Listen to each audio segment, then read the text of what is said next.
Welcome to Innerscapes Art. I'm Thea Unspeakable, and I'm printing the Winter Crescent Moon with Venus and Saturn.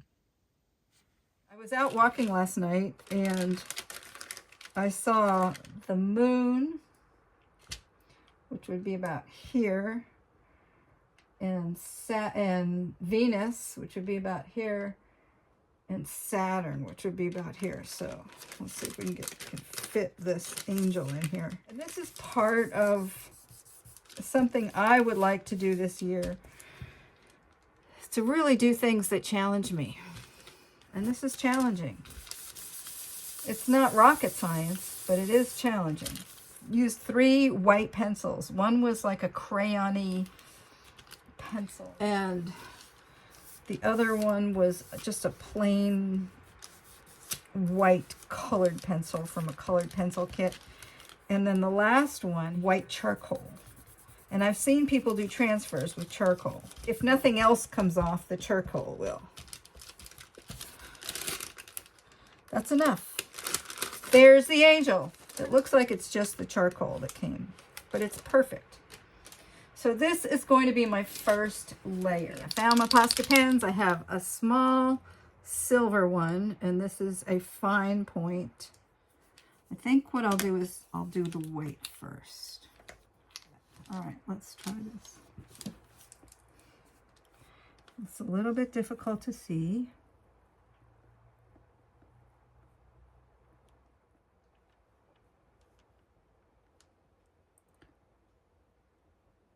It's not that smooth.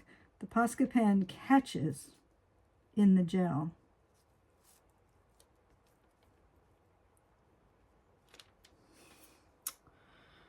I don't like the face. I've got the nose and the mouth are running together. It's New Year's, and art is, for me, a medium to discover my creativity, to activate my creativity. And I was on a live art class yesterday on YouTube, and I was kind of surprised because I don't really talk when I paint, but I want to make videos, so I'm trying to learn how to communicate with y'all. I'm going to let her dry, but I'm also going to now put in crescent, really bright crescent. And then it's so bright. It's really so wonderful. So wonderful. Just want to make that. Then inside the bright crescent is a less, it's not, it looks kind of like an orb, but it doesn't even take up the whole, it looks like it's cradled by the white crescent. It's very interesting. It's kind of an optical illusion of being outdoors. Okay. Good. Oh, so nice. I'll let that dry, and then I'll put another coat on. So today's painting, I want to do just one pull, but it's going to take hours because it takes time between each layer to dry. If you want to do just one pull, the layers have to dry in between each other. Okay, before I let it dry, I'm going to come back and put Venus on here. So Venus, oh, she's so bright right now. If you go outside in the evening after sunset and look west, the brightest star you'll see is Venus, and the moon's up there now too, near her. I say her, it could be a he, it's probably an it. And then Saturn Saturn's huge, but it's much farther away, so it's just a dot. But it's in the ecliptic. Boom, boom, boom, boom, boom. Okie dokie. We will let that dry. See you in a little bit. Okay, I'm back sooner than I thought, but because before I let that dry, there are treetops out there. There's some hills. Let's see, there's some hills over here. And then there's some trees. Trees, trees, trees, trees, trees. Some hills. So here's a black Posca pen. And Maybe it will mix with the trees. I don't know. I mean, with the green. I don't know if the green will come out layered on top of this. There's Venus. So it's been about an hour. And now it's time to put down the next layer of paint. I'm done with the Posca pens on this. While it was drying, I put some blue on top of that silver and a little more black on top of the green here, but just because I was sitting here waiting for it to dry, just noodling and touching up a little bit. I use these yogurt container tops to mix my paint in. Eventually you have to throw them out because it starts peeling and that gets in your paint, but I used them a couple of times. So I've got some white. What I'd like to do, since this was around 7, there was still kind of a glow on the horizon. Okay, metallic black. I'm going to mix that with some green for the horizon. It's mostly black when you look at it.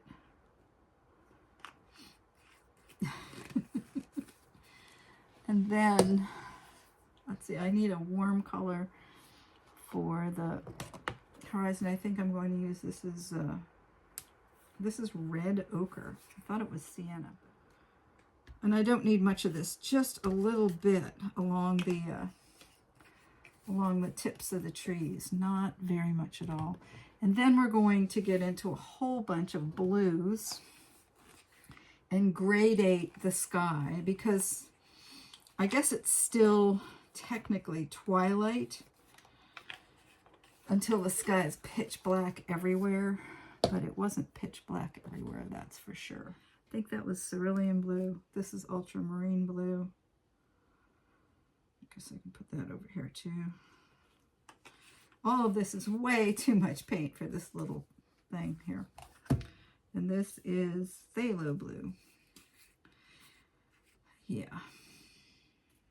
Okay, we've got lots of blue now. We're set. This is all I need for the rest of the painting. This is my oldest brush and my favorite. It's large. I got it in the hardware store and it's lasted me probably 7 or 8 years. And I use it for glue. I use it for paint. I use it for everything. And it's held up. Like some of these other ones, they're falling apart and the brush comes off. This one is so fun. And all of these I got in an art store. So I don't know what that says. It says something. Okie dokie. First thing, I want to put the glow on the horizon. So I'm just going to put this in here. Oh, it's too much.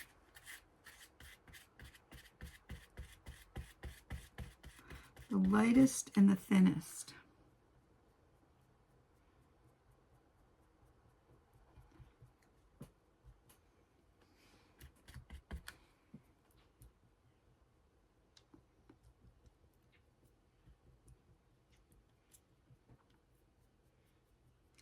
I didn't get at my brayers, but they're right here. So now I'm going to come down from that. Okay, I got a paper towel. I put a little water on the brush because I really want this. I will bray this out, but I don't want it to dry too fast. It's cold today, so it's not going to dry too fast, which is excellent. Now I'm going to mix some pale blue because I love how that pale blue weaves into the horizon at twilight.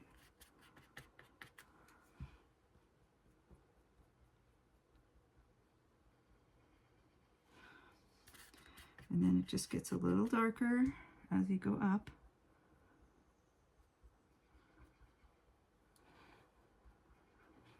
I don't know how, the phthalo. What is the phthalo? Oh, the phthalo's got a kind of a green. And if you notice on the horizon, there is always a kind of a green there too. And then we'll just build that upwards. I put out way too much paint.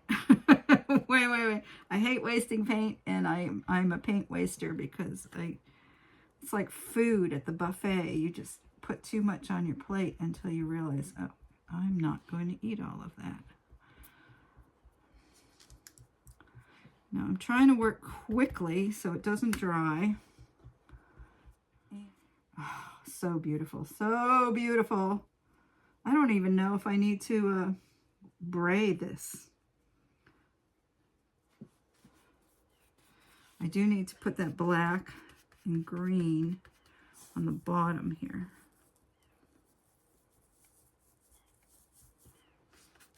Let's try a brayer here.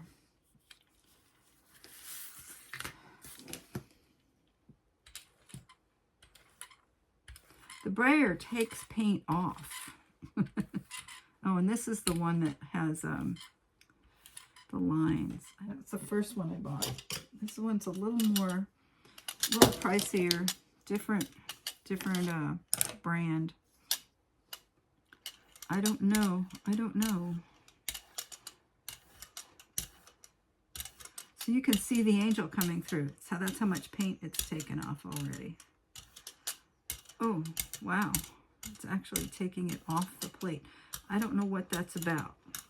I'm not experienced enough to know what that's about here. Okay, I'm going back to what I like doing. And what I like doing is just putting the paint on with the brush. Because the brayer, I'm not sure how to work it. And the brayer, for me, seems to take the paint off. Oops, now the black is coming in. Don't want that, but it's already there, so can't do too much about that. What would happen? I just went like this.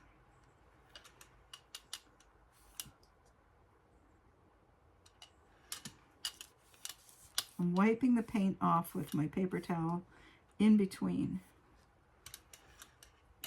Why does it leave these huge black marks there? Don't know. I think I'm going to leave that alone. That's it for this layer. I'm going to let that dry for another hour. And then I'm going to put another layer on of dark blue, maybe bluey black. It's been about a little more than an hour, and this is dry. I'm going to put another coat on. I think I'll put another coat on and then just pull it. Well, because there are some places here where it's actually, I can see the plate through. There's a few stripes from the brayer and a few spots. So I think I might paint on a thin layer. Let that dry and then paint on the pull layer. Okay, what I have here is, I have a spray bottle, so I sprayed some water on these paints. You can't see them. And I have white. I'm going to do mostly blue, mostly dark blue, actually. So here's a blend of blues. And I think I'm going to use up the cerulean and the ultramarine blue. A tiny bit of black in there. There's a little bit of paint skin. I don't know if this should be the pull layer or not. I can't tell. I am using up all the ultramarine. That's great. Well, I think I'm going to pull this one. I think I'm just going to pull this.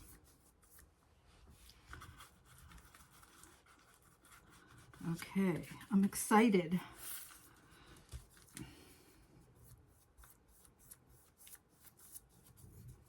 I don't think I'm going to let this dry. I think I'm going to go ahead and pull it as it is now. An old friend of mine who was a printer would do test prints. And he had these large sheets of paper which would equal 4 of these. So I cut it into 4. And I haven't seen him in I'm going to use the other side.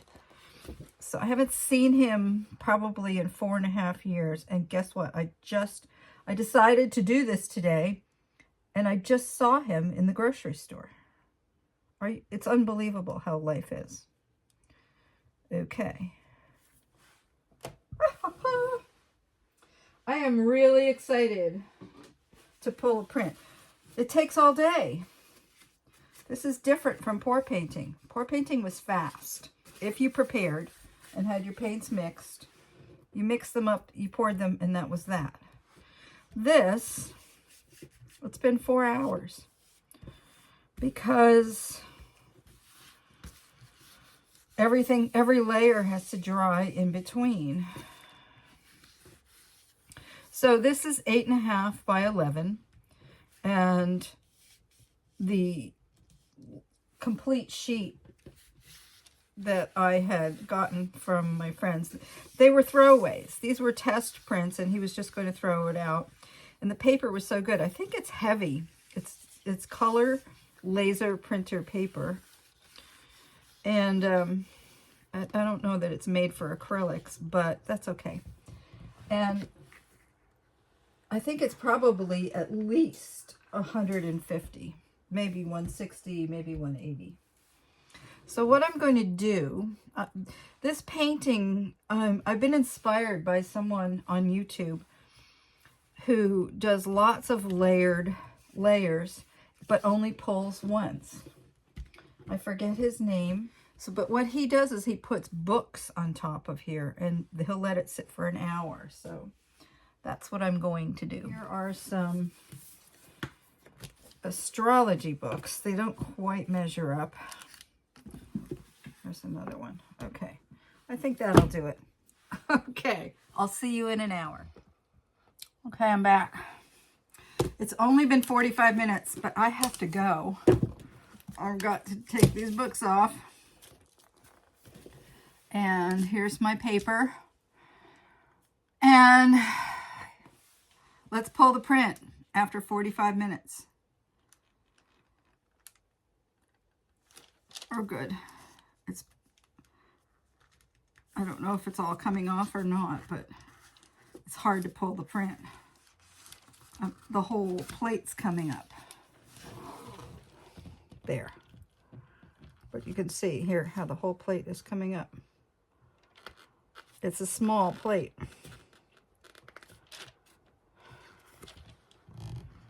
I have to go before dark, and it's 5, so it's getting really dark.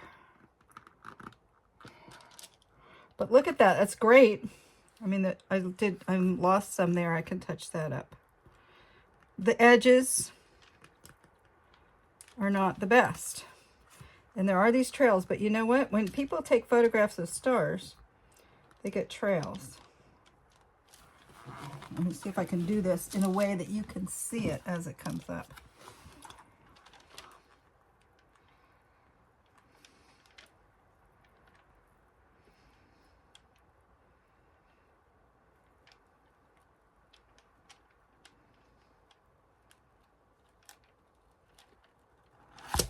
Wow.